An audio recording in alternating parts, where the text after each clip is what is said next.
राधे राधे ओम नमः शिवाय। दोस्तों, आप सभी लोग जानते हैं कि पंडित जी ने अभी अपनी मेरठ की कथा में सोमवार की अष्टमी का एक ऐसा उपाय बताया हुआ है जो कि सुबह, दोपहर और शाम को किया जाने वाला है। ये उपाय इतना बड़ा है कि अगर आपने इस उपाय को कर लिया तो आपकी जो भी मनोकामना है वो मनोकामना पूर्ण ज़रूर होगी, या आपकी कोई दुख और परेशानी है तो आपकी वह दुख और परेशानी भी दूर ज़रूर होगी। ये बिल्कुल नया उपाय है और सोमवार की अष्टमी के दिन जो भी व्यक्ति इस उपाय को करेगा भाई उसकी मनोकामना ज़रूर पूर्ण होगी। और दोस्तों, ये सोमवार की अष्टमी बहुत ही ज़्यादा खास है क्योंकि ये सोमवार की अष्टमी साल की आखिरी सोमवार की अष्टमी है, जिसे रुक्मिणी अष्टमी भी आप लोग कह सकते हो। इसके बाद में दोस्तों, इस उपाय को किस व्यक्ति को करना है वो भी सुन लो। तो देखो, इस व्यक्ति को सभी लोग कर सकते हैं जिसको अपनी किसी भी प्रकार की मनोकामना भगवान शिव जी से पूर्ण करवानी हो, चाहे फिर वो बच्चा हो, चाहे फिर वो बड़ा हो, चाहे कोई भी हो, है ना। सभी लोग इस उपाय को कर सकते हैं अपनी किसी भी प्रकार की मनोकामना के लिए या किसी भी प्रकार की दुख और परेशानी के लिए, है ना। तो भाई, इस उपाय को करने का जो समय है वो सबसे महत्वपूर्ण है क्योंकि ये 3 समय पर किया जाने वाला उपाय है। उपाय एक ही है पर करना इसे आपको एक ही दिन में 3 टाइम पर है ना। एक तो सुबह, फिर दोपहर में, फिर शाम को, है ना।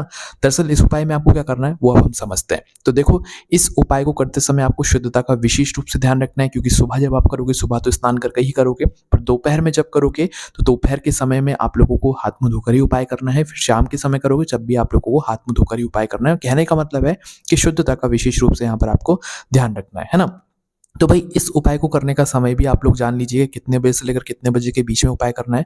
तो देखो, सुबह का जो समय होगा, सुबह ब्रह्म मुहूर्त से लेकर सुबह के 10 बजे से पहले पहले आप लोग कभी भी अपना ये वाला उपाय कर सकते हो। बाकी सुबह जितना जल्दी हो सकता है उपाय को करने की आप कोशिश करना। उसके बाद दोपहर के समय की बात करें तो दोपहर को 12 बजे से लेकर 1 बजे के बीच का जो समय होता है, इस बीच में आपको उपाय करना है दोपहर का। या अगर लेट भी हो जाओ तो 2 बजे तक आप लोग उपाय कर सकते हो, मतलब 12 बजे से लेकर 2 बजे के बीच में दोपहर के सोमवार की अष्टमी के दिन आप लोग इस वाले उपाय को कर सकते हो। अब शाम बारी आती है शाम के समय की, प्रदोष काल की। तो शाम को 6 बजे से लेकर 7 बजे के बीच का जो समय होगा, इस बीच में आप लोगों को उपाय करना है। और अगर थोड़ा बहुत लेट भी हो जाता है तो 7:30 बजे या रात 8 बजे तक आप लोगों को अपना उपाय ज़रूर पूरा कर लेना है। और उपाय आप लोगों को 3 समय पर ही करना है। ऐसा नहीं करना है सुबह कर लिया, दोपहर में नहीं किया, शाम को कर लिया, नहीं, उपाय पूरा नहीं होगा। फिर आपको उपाय सुबह भी करना है, दोपहर को भी करना है, शाम को भी करना है। उपाय एक ही है पर 3 समय पर किया जाने वाला ये उपाय है। और ये उपाय पंडित जी ने पहली बार बताया हुआ है और बिल्कुल नया उपाय अभी 2 दिन पहले ही बताया हुआ है, ठीक है। तो इस उपाय में सबसे पहले सुबह आप लोगों को क्या करना है कि सुबह-सुबह अपने घर से 1 लोटा जल भरना है। 1 लोटा जल आप लोगों को अपने ही घर के रसोई घर से भरना है। वैसे ही भरना है जैसे आप प्रतिदिन शिव जी के मंदिर में जाकर जल चढ़ाते हो ना, वही 1 लोटा जल मात्र आपको भरना है उपाय के लिए। तो 1 लोटा जल आपने भरा शुद्धता का ध्यान रखते हुए, उस 1 लोटे जल को भरकर आपको अपने ही घर के पास के शिव जी के मंदिर पहुँच जाना है। शिव जी के मंदिर पहुँचकर शिव जी के शिवलिंग के ऊपर उस 1 लोटे जल को एक धारा से धीरे-धीरे करके शिव श्री शिवाय नमस्तुभ्यं या भगवान शिव जी के किसी भी एक मंत्र का जाप करते हुए उस 1 लोटे जल को एक धारा से चढ़ा देना है। जैसे ही आपका वह 1 लोटा जल चढ़ जाता है, वहीं शिवलिंग के पास में बैठ जाओ। भगवान शिव जी से अपनी वो मनोकामना बोलो जिसके लिए आप लोग अपना ये वाला उपाय आज सोमवार की अष्टमी के दिन आप लोग करने वाले हो, ठीक है। तो जैसे ही आप लोग अपना वही 1 लोटा जल चढ़ा देते हो, अपनी मनोकामना बोल देते हो, उसके बाद 2 मिनट श्री शिवाय नमस्तुभ्यं का आप चाहो तो वहीं पर बैठकर जाप भी कर सकते हो, ठीक है। तो सुबह का आपको मात्र इतना ही काम है उपाय में कि आपको 1 लोटा जल शिव जी के मंदिर में जाकर शिवलिंग के ऊपर एक धारा से चढ़ाना है और वो भी मंत्र बोलकर, है ना। ये सुबह का काम आपने कर लिया। अब इसके बाद आपको करना है सीधा दोपहर में उपाय, है ना। दोपहर में कितने बजे से लेकर कितने बजे के बीच में? 12 बजे से लेकर 2 बजे के बीच में, है ना। दोपहर में क्या करना है आप लोगों को? अपने ही घर के रसोई घर से 1 चावल का दाना लेना है, मात्र सिर्फ 1 चावल का दाना। वो चावल का दाना ऐसा होना चाहिए कि वो टूटा हुआ ना हो, दाग वाला ना हो, बिल्कुल साबुत हो, सहगा हो, है ना। तो अपने घर के रसोई घर से हाथ मुंह धोकर शुद्धता का ध्यान रखते हुए 1 चावल का दाना निकालना है। उस 1 चावल के दाने को लेकर दोपहर के समय में सोमवार की अष्टमी के दिन आपको जाना है अपने ही घर के पास में जो भी एक बेलपत्री का बड़ा पेड़ हो, है ना, बड़ा वृक्ष हो जिसकी छाया आपके ऊपर पड़ रही हो, तो बेलपत्री का जो बड़ा पेड़ है उसके नीचे जाना है। अब वहां पर जाकर आपको क्या करना है कि जो आप 1 चावल का दाना लेकर आए हुए हो, इस 1 चावल के दाने को आपको बेलपत्री के पेड़ के नीचे समर्पित करना है, मतलब कि बेलपत्र की जड़ के ऊपर। या तो ये समझ लो कि बेलपत्री के पेड़ के बिल्कुल पास में आप लोगों को इस चावल के दाने को रख देना है ना। चावल के दाने को वहां पर समर्पित करने के बाद भगवान से आप अपनी एक बार मनोकामना बोल दीजिएगा, माता पार्वती जी और शिव जी का नाम लेते हुए, ठीक है। जैसी मनोकामना बोलते हो उसके बाद में चावल का दाना समर्पित करने के बाद आपको इस बेलपत्र की पेड़ की परिक्रमा भी करनी है। कितनी परिक्रमा करोगे? पंडित जी ने बोला हुआ है कि कम से कम 7 परिक्रमा करना है।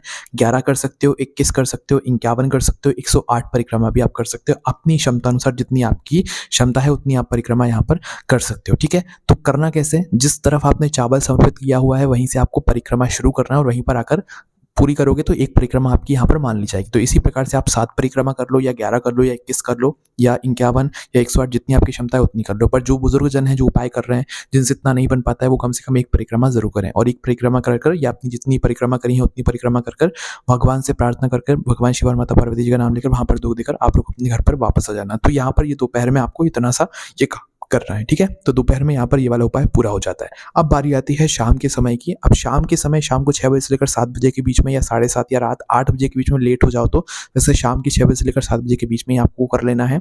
शाम को क्या करना है, आपको 2 दीपक तैयार करना है, शुद्धता का ध्यान रखते हुए हाथ मुंह धोकर, है ना। तो 2 दीपक तैयार करना है। वो दीपक आप चाहो तो मिट्टी के भी ले सकते हो, नहीं है मिट्टी के तो आटे के 2 दीपक तैयार कर लेना मीडियम साइज के, है ना। तो 2 दीपक तैयार करना, उनके अंदर रखना 2 गोल बत्ती। कौन सी बत्ती? क्योंकि शिव जी का उपाय है तो गोल बत्ती का ही यहाँ पर प्रयोग होता है। तो ध्यान रखना कि आप इन 2 गोल बत्तियों को अपने हाथों से बनाओ तो ज्यादा बेहतर है। अपने घर से रुई ले लेना और 2 गोल बत्ती जो है आप लोग बना लेना। 2 गोल बत्ती को बनाकर एक-एक दीपक के अंदर आप लोग रख देना। उसके बाद इन दोनों दीपकों के अंदर आपको डालना है शुद्ध देसी गाय का घी। क्या डालोगे? शुद्ध देसी गाय का घी इन दोनों दीपकों के अंदर डाल लेना, ठीक है। दीपकों के अंदर शुद्ध देसी गाय का घी डालने के बाद आप लोगों को क्या करना है कि इन 2 दीपकों को 2 जगहों पर शाम के समय जलाना है इसी उपाय में, है ना।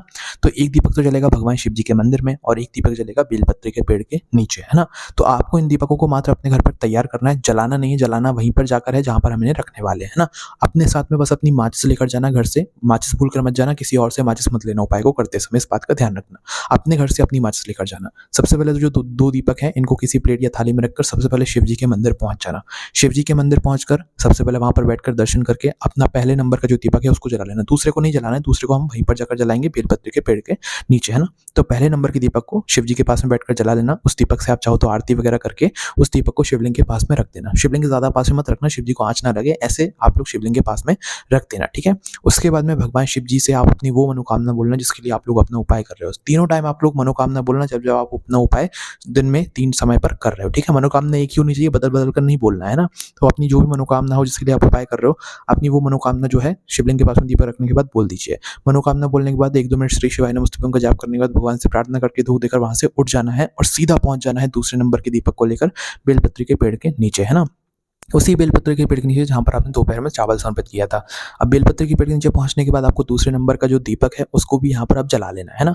वहां पर बैठकर जलाकर दीपक जलाकर उस दीपक को आप लोगों को जो है बेलपत्र के पेड़ के नीचे यहाँ पर रख देना है भगवान शिव और माता पार्वती जी का नाम लेकर। यहाँ पर आपके मन में एक प्रश्न जरूर आएगा कि हमें शाम के समय या प्रदोष काल में भी उस पेड़ की परिक्रमा करना जरूरी है, क्योंकि दोपहर में हमने चावल समर्पित करते समय बेलपत्र की परिक्रमा करी थी। नहीं, तो शाम के समय आप लोगों को परिक्रमा नहीं करना है, सिर्फ दोपहर के समय में ही आप लोगों को चावल समर्पित करने के बाद परिक्रमा करना है। शाम के समय दीपक अकेला रखना है और कुछ नहीं करना है। दीपक रखकर भगवान शिव माता पार्वती जी का नाम लेकर आपको प्रार्थना कर लेना है, अपनी मनोकामना बोल देना है। मनोकामना विशेष रूप से यहाँ पर बोलना है क्योंकि ये आपके उपाय का आखिरी जगह है, आखिरी बार आप जो है इस उपाय को यहाँ पर पूर्ण करने वाले हो। तो इस दीपक को रखने के बाद अपनी मनोकामना जरूर बोलना, फिर प्रार्थना करके भगवान को धूप देकर वहां से उठ जाना और सीधा अपने घर पर पहुंच जाना। बस यहाँ पर ये वाला उपाय आपका पूरा हो जाता है। ये वाला उपाय सोमवार की अष्टमी के दिन जिसने भी किया भाई उसकी मनोकामना जरूर पूर्ण होगी। पंडित जी ने खुद बताया हुआ है कि ये उपाय करने से बहुत ही आप लोगों को बड़ा फल मिलेगा, बहुत ही जल्दी फल मिलेगा। आपकी जो परेशानी बहुत जल्दी दूर होगी, मनोकामना बहुत ही जल्दी यहाँ पर पूर्ण हो जाएगी, ठीक है। तो करना कब है? सोमवार की अष्टमी के दिन, 23 दिसंबर के दिन, जिसमें रुक्मणी अष्टमी भी है। सोमवार की अष्टमी के दिन बहुत ही बड़ा और विशेष माना जाता है, तो इसलिए इस दिन आप उपाय जरूर कीजिए। कोई भी समस्या आती है आप हमसे कमेंट करके पूछ सकते हैं।